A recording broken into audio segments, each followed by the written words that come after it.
अरे बहू, कब से तुम्हारी छोटी बहन का फोन आ रहा है तुम्हारे मोबाइल पर। एक बार देख लो। खाना बनाने की तैयारी थोड़ी देर बाद में कर लेना। जब से तुम मायके जाकर आई हो तब से लगता है शायद अपनी छोटी बहन से बात नहीं कर पाई हो। घर के काम तो सारा दिन चलते रहेंगे, एक बार बात कर लो अपनी बहन से। वो भी तो काफी दिनों से मायके नहीं जा पाई है, इसलिए हो सकता है तुमसे बात करके अपने मायके की यादों को ताज़ा करना चाह रही हो, वहां का हालचाल जानकर।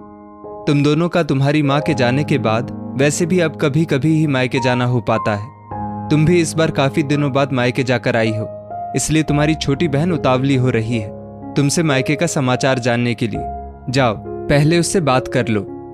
सरिता जी ने अपनी बहू रीना के हाथों से सब्जी की टोकरी लेते हुए कहा। रीना अपने हाथ धोकर तौली से पोंछती हुई अपने कमरे में आई और बेड पर बैठ गई। रीना ने देखा आज भी कल की तरह उसके फोन पर उसकी छोटी बहन के कई मिस्ड कॉल्स थे। रीना अपनी छोटी बहन टीना के स्वभाव को बहुत अच्छे से जानती थी। जहां रीना एकदम सीधी साधी और मिलनसार थी, सबके हालातों को समझकर उनके दुख दर्द बांटने वाली थी, वहीं टीना तेज और मतलबी स्वभाव की थी। जब तक उनकी माँ जिंदा थी, दोनों का हर छोटे मोटे काम में मायके आना जाना लगा रहता था। भाई पापा के साथ ही बिजनेस करता था। दोनों बाप बेटे ने बिजनेस को खूब अच्छे से संभाल रखा था। घर में किसी भी तरह की कोई कमी नहीं थी। रीना की माँ और उसकी भाभी जब भी दोनों बेटियां घर आती, उनको खूब सारा सामान देकर विदा करती थी। रीना जहां हर बार माँ और भाभी को इतना खर्चा करने के लिए मना करती, वहीं टीना हर बार मायके जाने पर अपनी नई नई डिमांड रख देती। घर में किसी चीज की कोई कमी नहीं थी, इसलिए भाभी भी टीना को छोटी लाडली ननद बोलकर कोई भी चीज देने में कंजूसी नहीं करती थी। टीना की पसंद का हर सामान भाभी मिनटों में लाकर उसके सामने रख देती थी और मुस्कुराकर बोलती, और फरमाइए मेरी छोटी लाडली ननद, आपकी ख्वाहिश को पूरा करना हमारा हक है। आखिर बहू बेटियों को देने से ही तो घर में बरकत आती है, तभी तो आपके भाई का कारोबार इतना अच्छा चल रहा है। आप लोगों की दुआओं का ही असर है। भाभी से ऐसी बातें सुनकर टीना और ज्यादा इतरा जाती और अपनी माँ से बोलती, सच्ची तो कह रही है भाभी, अगर बेटियों को 4 गुना दोगे तो भगवान आपको 8 गुना बनाकर वापस दे देगा। टीना की इस बात पर सब मुस्कुराकर रह जाते। पर कहते हैं ना, वक्त हमेशा एक जैसा कहाँ रहता है। इस हंसते खिलखिलाते संपन्न परिवार में भी दुख ने अपनी दस्तक दे दी थी। रीना की माँ को एक असाध्य बीमारी ने जकड़ लिया था। रीना की माँ आए दिन बीमार रहने लगी थी। रीना के भाई और पापा ने रीना की माँ को हर बड़े से बड़े डॉक्टर को दिखाया और उनके इलाज में लाखों रुपए बहा दिए। डॉक्टरों को दिखाने के लिए कभी रीना के पापा को, कभी भाई को माँ के साथ जाना ही पड़ता था। हर दिन हॉस्पिटल के चक्कर में सब बिजी रहने लगे। तनाव और अवसाद में दोनों बाप बेटे बिजनेस में भी ध्यान नहीं दे पा रहे थे। बिजनेस भी धीरे धीरे डाउन होता जा रहा था और ऊपर से रीना की माँ की बीमारी में लाखों रुपए खर्च हो रहे थे। लाखों रुपए खर्च करके भी रीना की माँ को बचाया ना जा सका।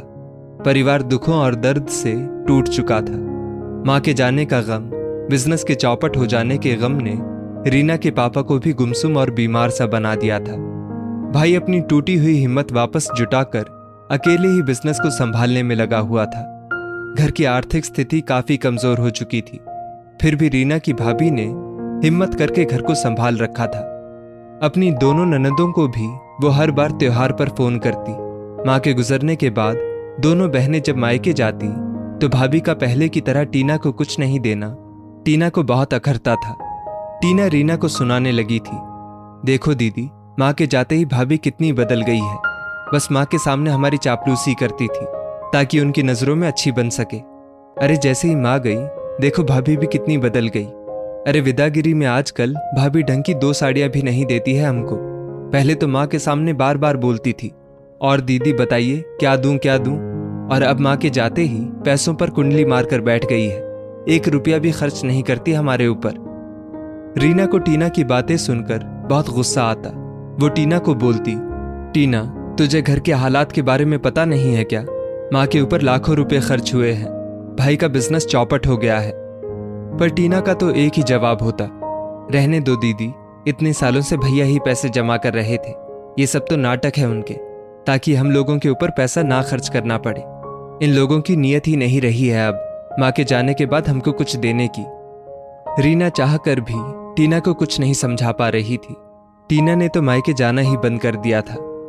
आज रीना जब मायके जाकर आई तो रीना समझ गई थी टीना उसको बार बार फोन सिर्फ ये जानने के लिए कर रही थी कि भाभी ने मायके से आते हुए उसको क्या दिया, इसलिए रीना उसका फोन नहीं उठा रही थी। रीना के पास टीना की ऐसी बेकार की बातों का कोई जवाब नहीं था। जो लड़की अपने घर के हालातों को नहीं समझ पा रही थी, उससे बात करने से रीना को नफरत होने लगी थी। रीना ये बातें सोच ही रही थी कि तभी वापस टीना का फोन बज उठा।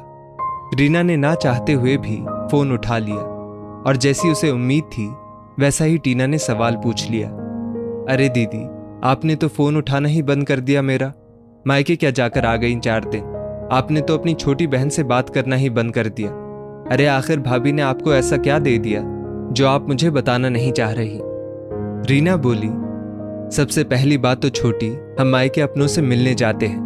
भैया भाभी, माँ पापा का प्यार दुलार और आशीष, इन सबको अपने आंचल में भर कर लाते हैं। सामान लेने नहीं जाते हैं पीहर, अपनी जड़ों को अपने प्यार से सींचने जाते हैं। पर तुम क्या समझो इन बातों को? तुम्हारे लिए तो मायके जाना मतलब मायके से सामान की गठरी भर कर लाना होता है बस। तुमने रिश्तों को कभी जज्बातों से जोड़कर देखा ही नहीं, सिर्फ कीमती सामानों से रिश्तों को जोड़कर देखा है। अरे तुम्हें भाभी का तुम्हारे लिए प्यार और अपनापन नहीं दिखता। तुम्हें तो बस भाभी की दी हुई महंगी महंगी साड़ियां नजर आती हैं जो अब वो तुमको नहीं दे पा रही है। उनकी आंखों में छुपा हुआ ढेर सारा प्यार तुम्हें अपने लिए नजर नहीं आता।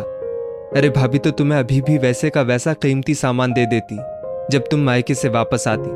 पर छोटी, अपने मायके की स्थिति को तो समझो कम से कम। तुम बोल रही हो माँ के जाने के बाद भाभी बदल गई है। अरे छोटी, तुमने कभी ये समझने की कोशिश की कि भाभी क्यों बदली है? छोटी, परिस्थितियों ने उन्हें बदल दिया है, भाभी नहीं बदली है। उनके हालात बदल गए हैं। उन लोगों का घर खर्च भी बड़ी मुश्किल से निकल पाता है। तुझको पता है क्या छोटी, भैया के बिजनेस को वापस खड़ा करने के लिए भाभी ने अपने गहने तक गिरवी रख दिए हैं। अरे जिस भाभी के गहने तक गिरवी पड़े हैं, उस भाभी से तू उनके मुश्किल हालात में साथ देने की बजाय सिर्फ अपने लिए सोच रही है, अपने कीमती सामान को पाने के लिए सोच रही है। सच में छोटी, तेरी सोच बहुत खराब है। तू रिश्तों को नहीं, सामान को प्यार करती है। बेटियां लेनदारी करने के लिए मायके नहीं जाती हैं छोटी, बल्कि खुशियों की सौगात की देनदारी करने जाती है। तूने एक बार भी भाभी के बारे में नहीं पूछा, पर भाभी से क्या सौगात मिली मुझे उसके बारे में पूछा। तेरी सोच को मैं क्या कहूँ छोटी, समझ में नहीं आता। भाभी तेरे बारे में पूछ रही थी। आजकल टीना फोन भी नहीं करती है। उसको बोलो कभी अपने मायके आकर अपनी भाभी से भी मिले, उस पर प्यार लुटाने का खूब मन करता है। उधर से रीना की बातें सुनकर टीना रोते हुए फोन पर बोली, मुझे माफ कर दो दीदी, मैंने इन बातों को समझने में देर कर दी। आज आपकी कही गई बातों का एक एक शब्द मेरे दिल में जाकर सीधा मेरे दिल को दुखा रहा है। मैं मेरी माँ समान भाभी का प्यार अपने लिए कभी क्यों नहीं देख पाई? मेरी नज़र हमेशा उनके दिए हुए सामान पर ही क्यों रही?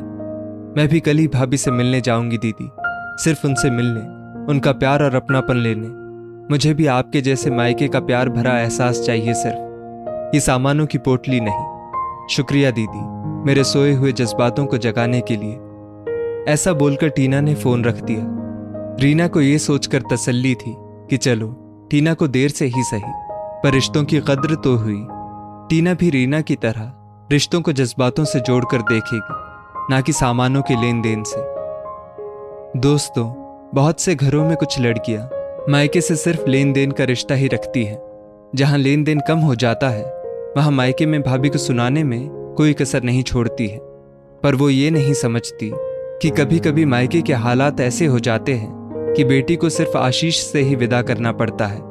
आखिर लेन देन के तराजू पर टिके हुए रिश्ते कभी जज्बातों से नहीं संवर पाते हैं। मायके में भाभी से मिले हुए प्यार को ही जिसने सबसे कीमती चीज समझ लिया, उसने दुनिया का हर कीमती खजाना पा लिया। इस स्टोरी को लेकर आपकी क्या राय है, नीचे कमेंट करके जरूर बताइएगा।